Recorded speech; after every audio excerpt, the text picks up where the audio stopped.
আসসালামু আলাইকুম। আজকের ভিডিওটা আমি দুপুর থেকেই শুরু করেছি। আর আজকে ইন্টার পরীক্ষা ছিল। ইন্টার পরীক্ষা আজকে 12টার দিকে শেষ হয়ে গিয়েছিল। আর দেখুন এখন ছাত্রীরা স্কুলে আসা শুরু করেছে। আর এদিক দিয়ে আমি ঘরটর সব কিছু একেবারে খুব ভালো করে গুছিয়ে নিয়েছি।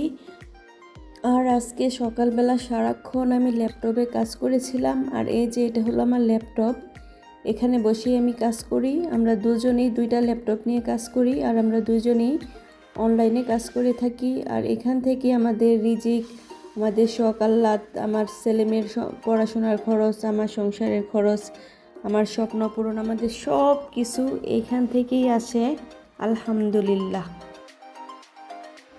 আর আফরানজুমের বাবা আপনাদের গ্রামের বাড়িতে গিয়েছিল আর ওইখান থেকে মেহেদি নিয়ে আসছে। আজকে সবাই মাথায় মেহেদি দিব। আর দেখুন আমি ব্লেন্ডারে মেহেদি দিয়ে খুব ভালোভাবে এখন মেহেদিগুলো ব্লেন্ড করে নিচ্ছি। আজকে সবার মাথায় মেহেদি দিব, আমার মাথায় দিব, আফরানজুমের মাথায় দিব, আফরানজুমের বাবার মাথায়ও দিতে হবে, কারণ আমাদের সবার মাথা থেকে অনেক চুল পড়ে যাচ্ছে। এই জন্য আমি অনেকগুলো মেহেদি একসাথে ব্লেন্ড করে নিয়েছি। আর এখন সবার মাথায় প্রথমে মেহেদি দিয়ে নিব। আর আফরানজুমের শরীরটাও আজকে বেশি ভালো না, তাই আজকে স্কুলে যায়নি। আর কালকে আপনার এক চাচ্চু দেশের বাহির থেকে আসছে, কালকে ওদের বাড়িতে দাওয়াত ছিল। আফরার বাবা হানাফ সবাই দাওয়াতে গিয়েছিল। আর আজকে সকালবেলা দেখি কি পাঠাই দিছে। এখানে দেখি বাতিজার বাতিজির জন্য অনেকগুলো কোরিয়ান চকলেট আর এখানে অনেকগুলো কফি পাঠিয়ে দিয়েছে। আর এই চকলেটগুলো আমার ছেলে অনেক বেশি পছন্দ করে। শুধু এই চকলেট না, আমার ছেলে প্রায় সব ধরনেরই চকলেট অনেক বেশি পছন্দ করে। আর কফি তো আমরা সবাই খাই, অনেক বেশি পছন্দ করি। আর এই কোরিয়ান কফিগুলো খেতে অনেক বেশি মজার। আর এই বাইটা আমাদের জন্য অনেক করে, আফরাহানাফকেও অনেক করে, নিজের চাচুদের চেয়েও অনেক বেশি করে। আর আপনাকে অনেক বেশি ধন্যবাদ। আফরানজুমের বাবা তারপর বাড়িতে গিয়েছিল।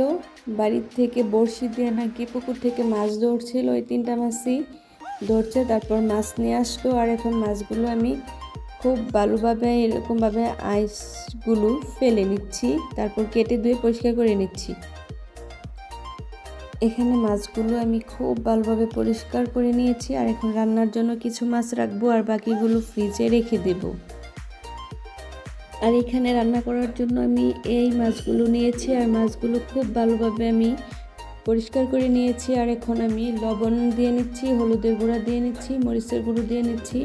আর এখন হাত দিয়ে খুব ভালোভাবে মাছগুলো মেখে নিচ্ছি।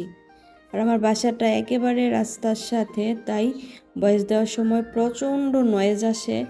আপনারা অবশ্যই সব কিছু ক্ষমার দৃষ্টিতে দেখে নেবেন। আর এখন আমি দুপুরে রান্না করার জন্য রেডি হয়ে নিয়েছি। এই দিক দিয়ে আমি একটি প্যানে তেল গরম করে নিয়েছি। আর এখন আমি এক এক করে সবগুলো মাছ দিয়ে নিচ্ছি। আর মাছগুলো আমি খুব ভালোভাবে ভেজে নিব। আর এখন মাছগুলো আমি উল্টিয়ে নিচ্ছি। আর এইভাবে আমি মাছগুলো এক এক করে সবগুলো মাছ উল্টে পাল্টে ভেজে নিব। মাছগুলো আমি খুব ভালোভাবে ভেজে নিলাম। আর এই দিক দিয়ে আমি আমড়া কেটে লবণ মরিচ দিয়ে মেখে নিলাম। তারপর আমি আর আফরানজুম মিলে আমড়াগুলো খেয়ে নিলাম। এই গরমে কিন্তু টক জাতীয় কিছু খাইতে অনেক বেশি ভালো লাগে। আর তখন কারেন্ট ছিল না, আমড়াগুলো খেয়ে অনেক বেশি ভালো লাগছিল। আমরা খেয়ে আবারও রান্নাঘরে চলে আসলাম। রান্না করার জন্য আমি আজকে মাছ দিয়ে দুন্দুল রান্না করব। আর এখানে দুন্দুল রান্না করার জন্য মশলাটা খুব ভালোভাবে কষিয়ে নিচ্ছি। এখানে আমি লবণ, হলুদের গুঁড়ো, মরিচের গুঁড়ো দিয়ে নিয়েছি পরিমাণ মতো। আর এখন নেড়ে চেড়ে খুব ভালোভাবে মশলাটা আমি কষিয়ে নিচ্ছি। এখন আমি কেটে ধুয়ে ক্লিন করে রাখা আলু আর দুন্দুলগুলো মশলার সাথে দিয়ে দিচ্ছি। আর এখন খুব ভালো করে নেড়ে চেড়ে মিশিয়ে নিচ্ছি। এইভাবেই আমি মশলার সাথে খুব ভালোভাবে কষিয়ে নিব। খুব ভালোভাবে কষিয়ে নেওয়ার পর আমি পরিমাণ মতো পানি দিয়ে দিয়েছিলাম। আর পানি দিয়েও আমি বেশ কিছুক্ষণ রান্না করে নিয়েছি। আর এখন উপর থেকে দিয়ে দিচ্ছি আমি ভেজে রাখা মাছগুলো। আর এখন আমি আরও কিছুক্ষণ রান্না করে নিব।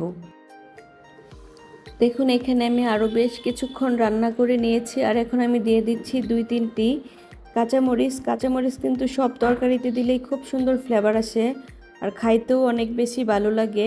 আর এদিক দিয়ে আমার দুন্দুল রান্না করা শেষ, আর এদিক দিয়ে এখন আমি ভাত বসিয়ে দিয়ে চলে যাচ্ছি। ওই দিক দিয়ে রান্না করে আমি ভাত বসিয়ে দিয়ে চলে আসলাম। যে অনেক দিন ধরে স্কিনের কোনো যত্ন নেওয়া হয় না, আর যেহেতু আমার রাত জেগে ল্যাপটপে কাজ করতে হয়, তাই আমি এখন ভাবলাম যে থানাকাটা দিয়ে নেই, যেহেতু অনেক দিন ধরে দেই না। আমার চোখের নিচে হালকা কালো থাকার কারণেই আমি এটা নিয়েছি, আর এই জন্যই আমি এটা ব্যবহার করি। আমার স্কিনে তেমন কোনো প্রবলেম নেই, এটা দেওয়ার পর অনেকটুকুই উপকার পেয়েছি। থানাকা দেওয়ার পর 10 মিনিট পরে আমি স্কিন ধুয়ে ফেলি, আর তারপর এরকমের 2 টুকরো বরফ নেই। বরফ নেওয়ার পরে স্কিনে খুব ভালোভাবে 2 থেকে 3 মিনিট ম্যাসেজ করি। তারপর গোসল করে এসে এরকম একটি ময়শ্চারাইজার ক্রিম ইউজ করি।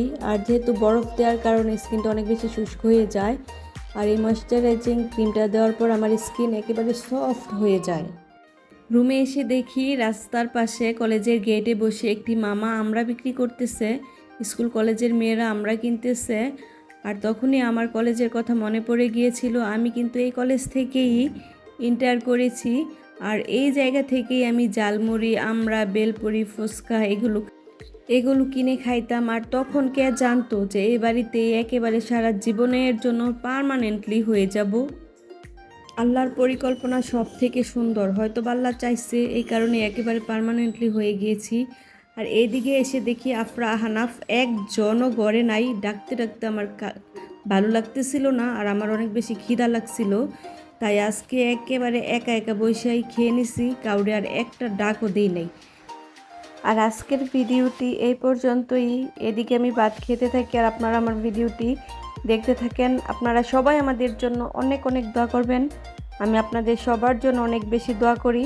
ধন্যবাদ সবাইকে। আল্লাহ হাফেজ।